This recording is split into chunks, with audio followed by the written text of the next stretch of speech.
Yo, what's up? Good evening, Abraham and Rachel. And we are here to have a catch up with you. Thank you for joining us today.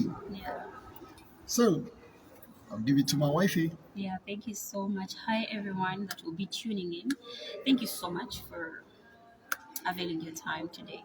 So, today we are here to discuss on the topic sailing through challenges in relationships and marriages.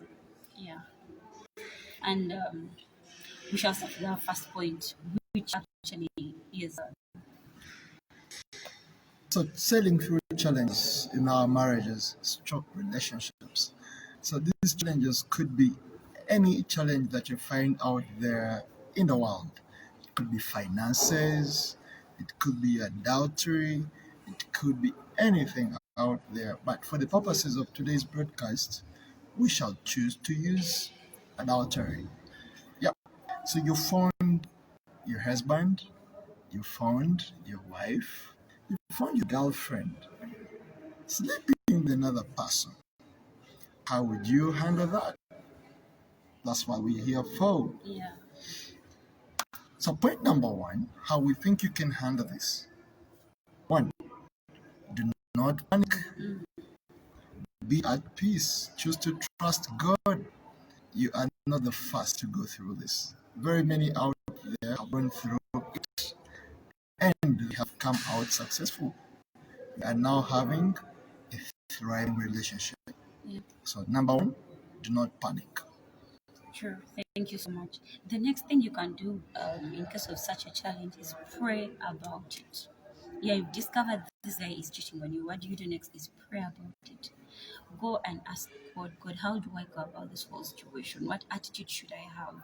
What um what kind of tone should I use when I'm even speaking with him? God, show me the way, guide me on how to do this. How do I stand this? Because at that time, you're literally confused about the whole thing. Maybe you feel like stabbing the guy. Maybe you feel like ending it all, but then pray about it. Pray about it. I assure you, God speaks. By the time you're done with speaking with God, you know how to attend to these issues. You know what tone to use. You know how to go about the whole situation, and it will help you. Yeah. Number three, seek guidance from good friends. Who are good friends? Before we go to who the good friends are, you have found your lovely husband, you found your lovely wife sleeping with a guy out there. Do not panic, pray about it. And hey, don't get the phone to call your in laws, don't get your phone to call your family. Do not even rush to those friends out there. Seek guidance from good friends. Good friends are those that will give you advice regarding your marriage, but will take steps from the Bible. And good friends are those who thrive in marriages. Good friends are those that believe in the institution of marriage. Don't go to that friend out there who will tell you, naye abakazi abasoga nakugamba abakazi abanyankole benzi. Don't go there. Go to friends that respect the institution of marriage. Go to friends that have thriving marriages. Yeah. Yeah, okay. Can I say something? Good. Okay, so on identifying, um, okay, on identifying the friends that you shouldn't be discussing these things with.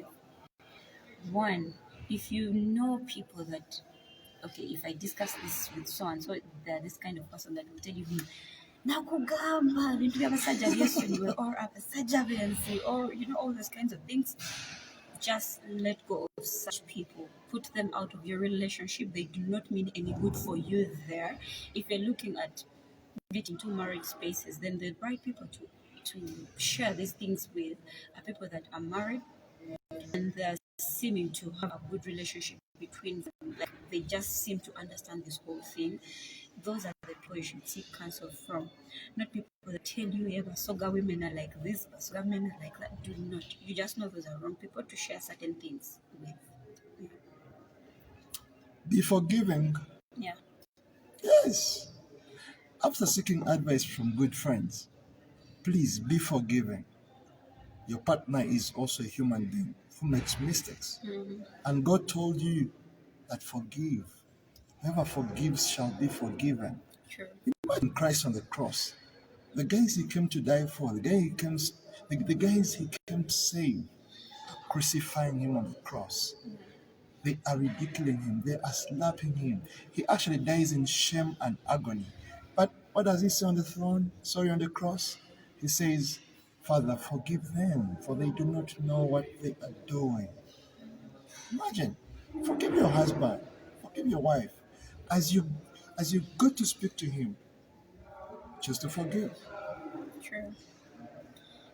Discuss whatever challenge it is, whatever problem it is with your partner.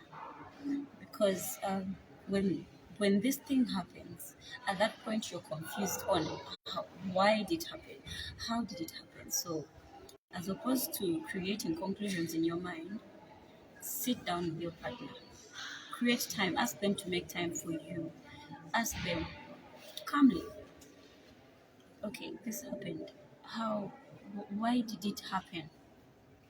um Seek to understand them, not to argue, not to fight with them. Not to judge them. Yeah, not to judge them. You just want to understand what exactly happened. How did it happen? Why did it happen? What can we do? What can we do? Because, yeah, okay, this happened. This is how it happened. What's the plan? What do you plan to do after this? What's your plan? How do we avoid getting into this whole thing? How do I be of help to you? How do I help you walk out of this whole journey? Good. And guess what? When you go to talk to him or her and she tells you everything, she's open, do one thing. Yeah, Choose to trust your partner. yeah, Yes. If they have told you, babe, I'm sorry, it was a temptation, I'm not going to do it again, these are the steps I'm going to take, please trust your partner. When you trust them, they are going to change. true. God chooses to trust us not because He knows that we have changed, but because He knows if He trusts us, we are going to change. True. So choose to trust your partner. Yeah. No matter what it is, no matter what they have done, Yeah. talk to them and choose to trust them. Yeah, and also be patient. Be patient with them when they tell you the steps. After you've discussed the steps that need to be taken, so as to avoid that previous problem, be patient with them. Walk the journey with them. Allow them to grow. Do not try to force anything onto them. Just be patient with them. Watch them grow. Let them know, and whenever you see they've changed a certain thing, tell them, by like these days, I notice you've changed this way and that way, and that is good. Because at the end of the day, when you communicate and tell them that actually, I see the effort you're putting into this, I see you're really struggling, I see you've put in so much to be a better person, they will that will surely remind them to always be better at it every now and then. Whenever they go into the same places where that happened, they'll be like, I promised to do this and I'm doing that. They're trusting me and all that kind of stuff. Eventually it will work. 7 steps. Do not panic. Pray about it. Yep. Seek guidance from good friends. Be forgiven. Be forgiving. Discuss with your partner. Yeah. Trust them and be patient with them. So these solutions can work or cut across in every aspect of life, business, friendships, and everywhere. Thank you for joining us for our broadcast. Emma King, my hobby, I love you very much. Afasha, thank you for being in. Eddie Balina and others, thank you very much. Together we can change this world. True. Yeah. We love you, Rachel and Abraham. See you. Yeah.